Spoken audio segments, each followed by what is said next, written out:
you're doing. So I'm so excited to be back here again. Since my last video, which I just posted a few minutes ago, my life has changed.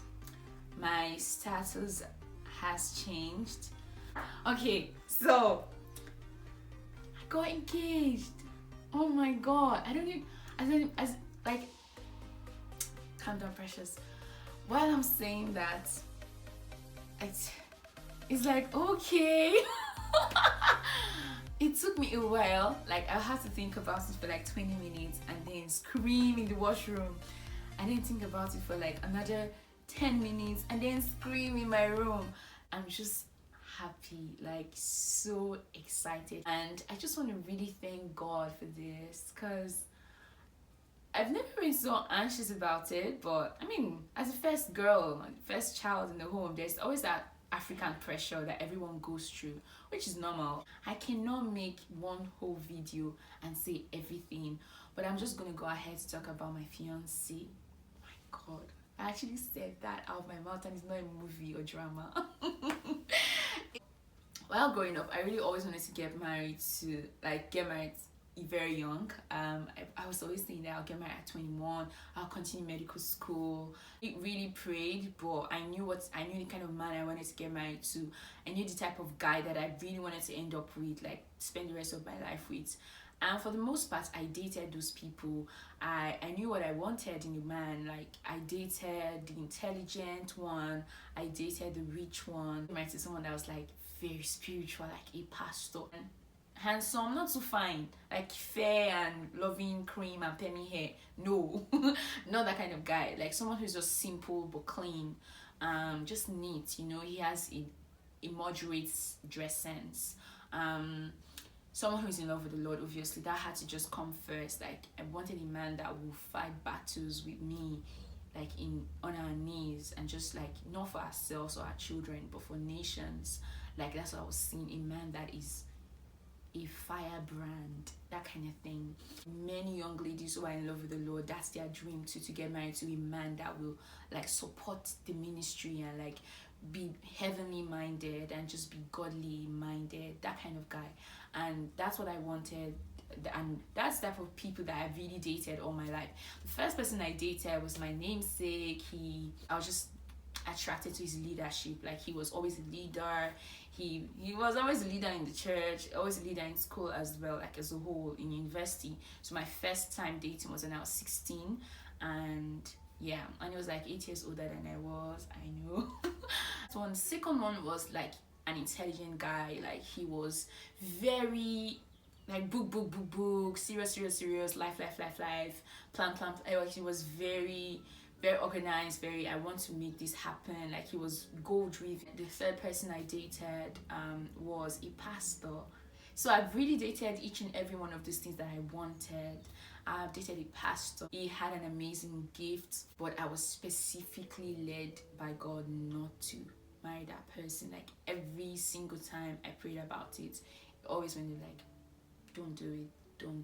Like, when I got to Canada, my walk with God really got stronger for some reason, and especially when it got to a period where I had to pay my tuition myself. Like, I got close to God. I was praying day and night. There are weeks, I know, maybe like reading week or whatever they call it, there are weeks where I'll spend the whole week at home, no food, just water in my room, crying to God. Like, I would just be seeking the face of God, because the battles in my academics were just too much. And in that period, I remember just sitting in my room. I was sitting on the floor right here, and my phone was beside me. I was just crying, just ministering to God, and God, I love the way God answers my prayers. He always leads me to the fact that okay okay, ooh, okay. God always like answers my prayers in a way that anything that you need, I am able to provide. I'm able to just give you that, but I'm really asking for your heart every time. He always leads me back to his heart. Okay, no crying. Ooh, this is so cheesy. Don't watch me crying. So God will always like lead me back to his heart and like always focus me back to the fact that he's my reward and he's more than enough to provide anything that I want. Like if it's tuition, it's more than enough to provide it because he's my shepherd. I shall not want, you know. He will always like lead me back to the heart of worship, lead me back to himself, lead me back to the place like of falling in love with him all over and over again. And I remember that day I was just sitting down and my phone beeps and it was a text message from Facebook. I don't use Facebook, but I have Facebook Messenger app, so people can message me, but I don't really necessarily go on Facebook. I saw a message and it's from the brother from church. Now this brother, the only time I've seen him is when he uses the church van to come pick brethren up for service. He sent me a message, hey, do you know me? And I said, yeah, I know you. You're the brother from church that helps people up. So, hey, I need to talk to you about. I'm like, okay. And before then, the Holy Spirit just whispered to me, said, husband. And I'm like, I've been praying for 1 week without food and water, praying for money to go to school. Obviously, I thought maybe that was just like a thought that passed through. And then no, it was like husband. That's what I was just hearing. I was like, you know, fams, I'm not even go. My mind is not there. I'm hearing this, but that's not what I'm asking for. And so this brother now texts me like, let's see seconds after, and I saw that this brother was it was acting cheesy. I could be very quick tempered, and I'm like, ugh. My sister is very calm as well. My younger sister is as calm as he is. And I always like, oh my God, can you just speak up, like behave well?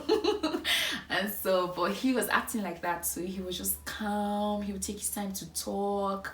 Oh, God is leading me to ask you to be my wife and everything. I'm like, what? It was so cheesy. God, the most awkward thing ever. And I was like, okay, I've heard you. I'm going to pray about it. I've just been going through a lot and I'm not in the right mind to think about that. And this brother somehow just decoded everything from my heart, and I really opened up to him how I've been coping, and it was already helping. It was like, oh, bring your resume, I'm going to help you, and let's see if we can get you a job, another job, and everything. And it was just like everything I ever prayed for. Like, he was just kind. He was just super kind. He was super humble. Personality wise, I don't think I ever will think of me ending up with someone like that. It's just not what I just feel like I always wanted my kind of person, but I believe God was leading me to something that I need and not something that I want.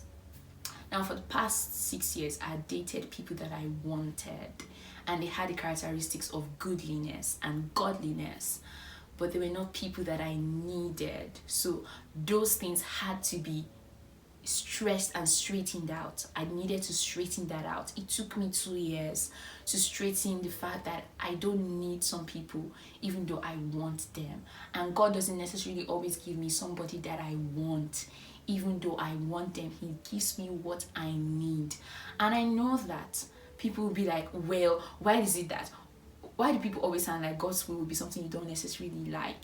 It's something I know from the Word of God. The Bible says that the natural mind and the mind of God, they are always enmity with each other. It's hard for the carnal mind to be in agreement with the will of God. It's hard. The Bible says it that they are always at loggerheads. They're always like against each other. It's only like a child of God that has the spirit mind that will be able to align herself or himself with the will of God. And that took me, even though I was tongue speaking and everything, it took me a while to realize that God was giving me something that I needed and not something that I wanted. And it was taking time for me to accept it because I was refusing to renew my mind with the Spirit of God in that area. So, like, just a short message out of there would be like, you need to get clear what you need and what you want. I was at work one day and I asked my colleague, would you marry? She's not, okay, let's just say, she's not really into God, church. Like, every time I try to evangelize to her, would you marry somebody you want or somebody you need? And she told me something. She said, Precious, I know that I don't really say prayer, God, but that one, I will pray about it. Because you can marry somebody you want, but you go 50 years down the line, you will literally hate that person so much.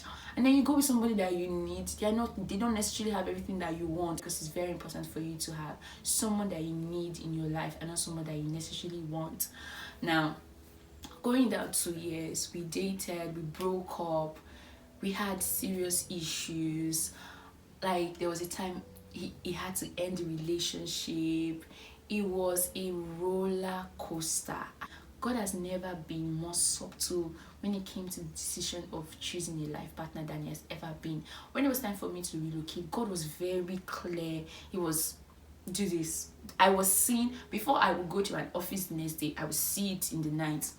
Do this. It was very clear, it was very directive. If I just kneel down to pray, I could see what God wanted me to do at every level. Everything just happened by God's direction. But when it was time, God did not show me any special vision. God has spoken in my heart regarding choosing a life partner. God was showing me purpose. God was showing me kingdom instruction, kingdom instrument, kingdom relevance. He wasn't showing me lovey-dovey, oh my God, ride and die.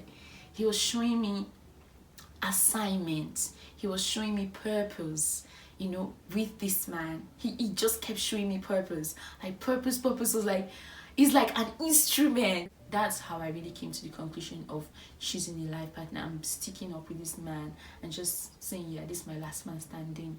So on my engagement day, the night before, I couldn't sleep.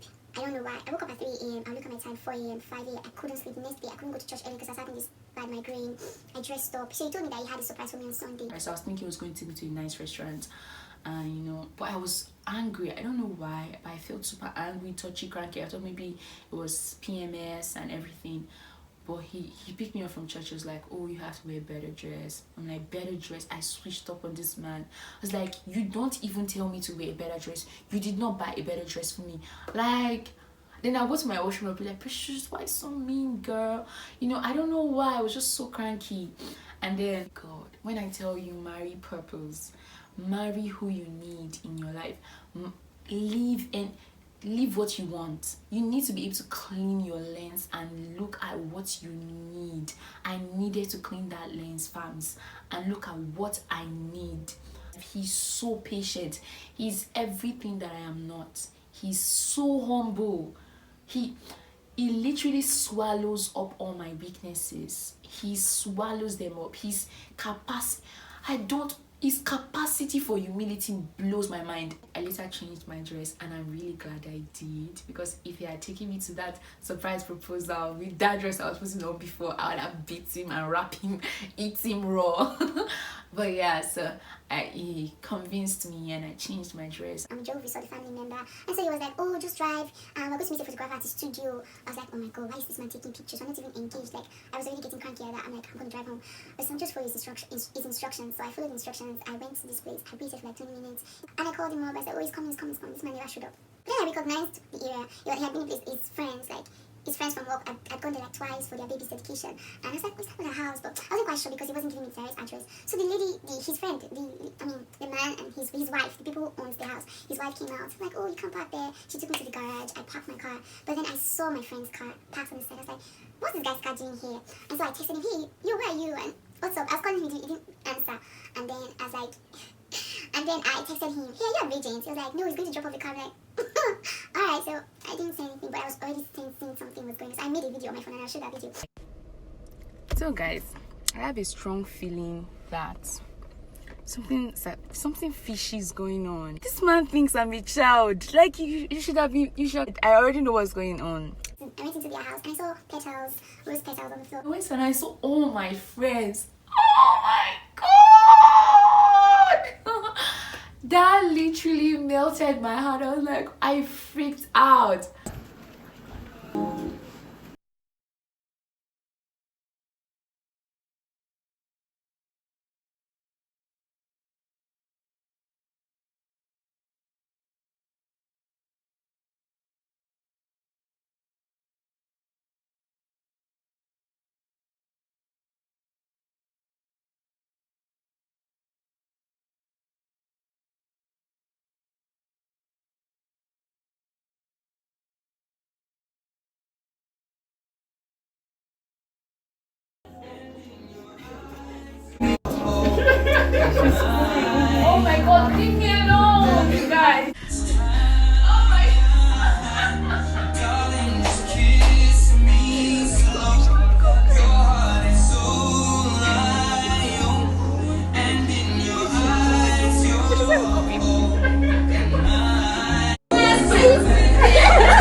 I don't see any rings.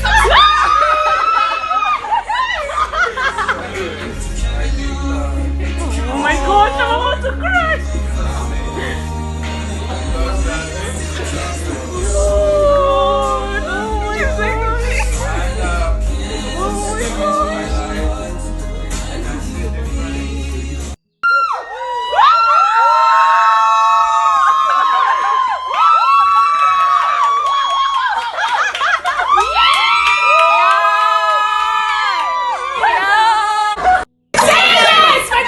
Yes, million times.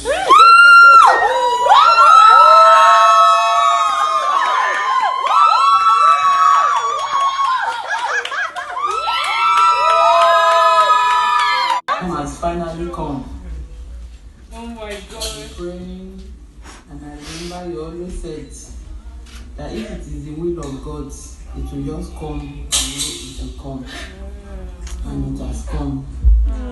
Now God be praised. Congratulations on your engagement. I love you. I know you've been a very wise woman, prayerful, hardworking.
Because I already decoded what was going on. It wasn't like kind of a surprise to me, but it was like shocking. Especially seeing my friends I hadn't seen for so long. I felt like the best part of my engagement or proposal, I saw my mom and she was making a video. That got to me. That got to my... It got to the ventricles, it got to the layers, the septals. Everything inside my heart, like he flung the flower he bought me and I went to hug the TV.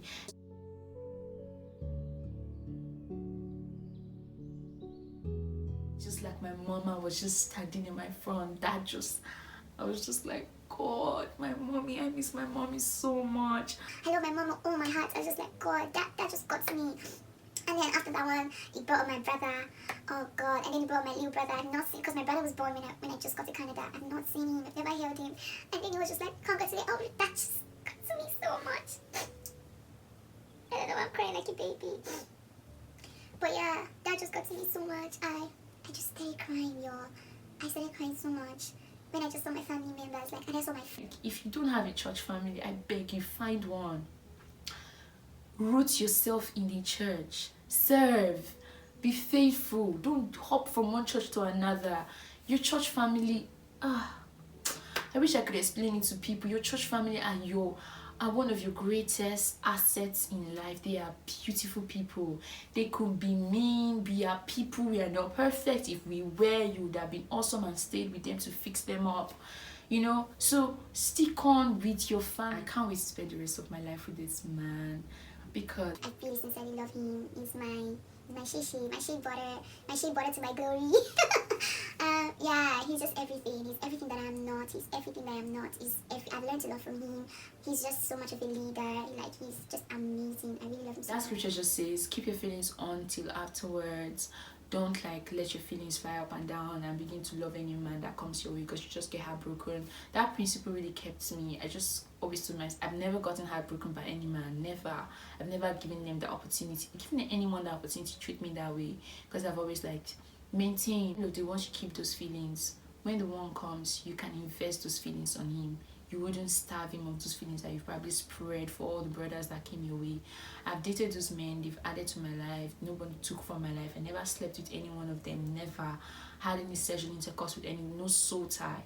So I'm not going to be hooked on any one of these men. I'm only like, this is the man I'm going to get married and spend the rest of my life with, and we're going to ride together. So daughter of Zion, don't let those feelings out for any brother that comes. If he doesn't put a ring on it, girl, hold it up in and just look unto God.